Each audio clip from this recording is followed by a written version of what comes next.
Hi, everybody, and welcome back. My name is Melissa, and this year I plan on sharing 365 tips for frugal living, how I save money, how I manage to survive in hard times, and not thrive necessarily, but survive. I mean, I've had my share of oh crap. I can't believe it moments in my life. In 2007, I was a loan originator. I was working in the mortgage industry. I just started. I was making really good money. I was on schedule to make what would be comparable to six figures in a year. I would have made like 70,000 the last half of the year. I had no lie $20,000 in commissions on the board. I was so excited because even with I mean, and typically once they hit that, like even with a close rate of 25%, that still would have been a lot of money that month. Then the housing crisis happened, and I was broke, and I was stuck, and I had to figure it out. Then in 2019, I bought my house. Then the job I'd gotten up here I didn't like, so went back to my old job in Florida to work during season as a server, make bank. That was 2020 and the pandemic happened. So again, I was broke. And then I just recently spent a year in total burnout and was absolutely broke and am now clawing my way back. So as things are getting tighter, groceries are going to continue to go up, gas, taxes, bills, utilities, they're all going to go up and up and up. And things are going to break and have to be fixed. And oh my gosh, car repair is so expensive now. And just everything is going up but our wages. So I decided to share 365 tips for frugal living. And today's tip is I'm sorry, I'm in my bedroom just to give you a heads up, and I know it's a mess. It's because it's so tiny. I live in a tiny home. So I have my book from the library. This actually came from a middle school library. They ordered it and had it sent to me. I have my seam ripper and I have my pants that I have to alter. So I recently lost several sizes and I'm still losing weight. But I also recently, last winter, like Black Friday ish, I bought 5 new pairs of pajama pants, or not five, 3 new pairs of pajama pants for $5 each. So now I have all these pajama pants that don't fit. So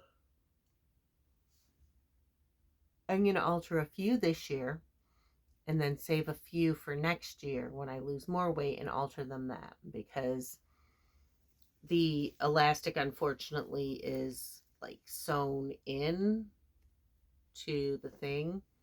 So when I alter it, I'll have to both times it's broken. So then I lose like a certain amount off the top.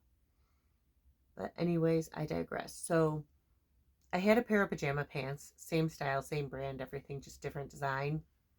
And they were wearing out. So that was my sacrificial pair. I can still wear them, but they fit funny and I really screwed them up.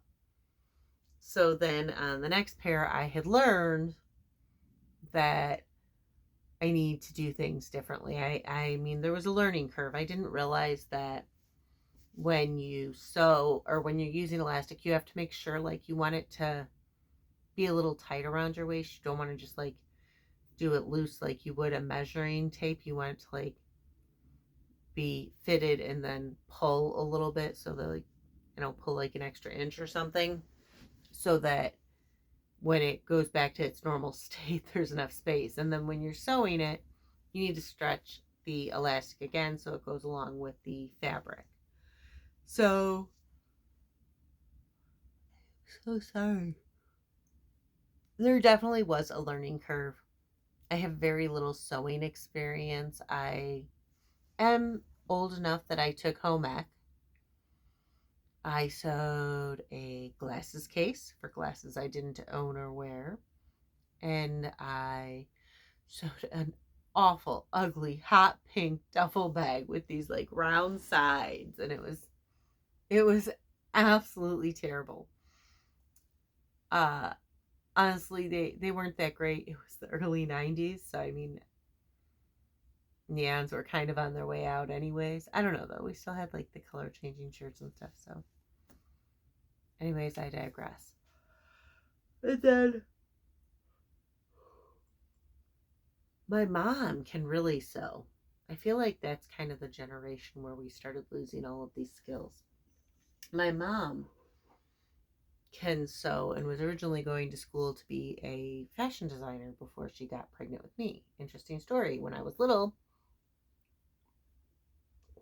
she sewed all of my clothes, which is probably why it's probably part of the reason why I got so cranky about store bought clothes at some point. I don't know. I was a weird child. I would only eat these like mini loaves of Wonder Bread if it was store bought. Otherwise, my mom had to home make bread.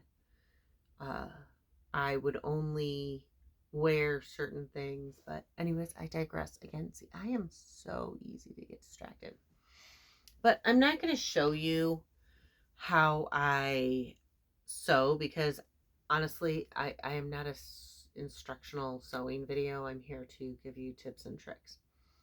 But, and my grandma did work with me a little bit sewing, so I do have some experience.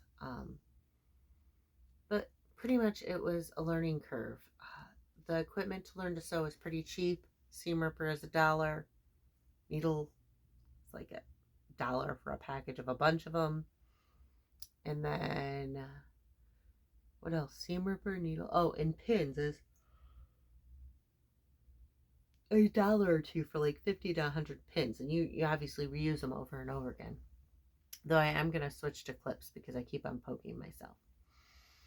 I also happen to be lucky enough to own a sewing machine. It's on the fritz right now, and it's making this really annoying sound even when it's not going. I need to take that apart and figure it out. But right now, I've borrowed one from the library. I do recognize that's a privilege not everybody has. However, learning to sew and investing $100 in a sewing machine is definitely something that can save you money. So this year I will save $15 on pajama pants. Same with next year because I'll alter again. And that's sale price. That's I mean normally they're like what, $12? So money saved. It does take me a while to seam rip because I am not as talented as some. But it's also something that I can kind of do somewhat mindlessly when I am watching YouTube myself. Because, fun fact, I got rid of all of my streaming services a while back. I still own, well, no, that's a lie. I have Prime for different reasons, though I'll be getting rid of Prime soon because I currently just have the Prime membership because I do order some stuff like vitamins off of Amazon. And then I have, I am so sorry. I have Nebula because I like to learn things when we watch Jet Lagged and we like to have access to that. But that's like $30 a year, so definitely worth it. If you're gonna like choose one TV subscription to buy, I'd recommend Nebula. I mean, a lot of the stuff is also on YouTube, but it's commercial free and it comes out early, and they also have like exclusives. So, and no, Nebula's not sponsored, but I'm telling you, if you want one streaming service, that's the one that seems to be the most affordable. Um, I digress again. I also have scraps from my old pants, so I can use them for crafts. If I decide to make snowmen, this can become a scarf. I can make hats out of the little ends. So, definitely worth it. Anyways, thank you so much. Have a great night, and I will see you tomorrow.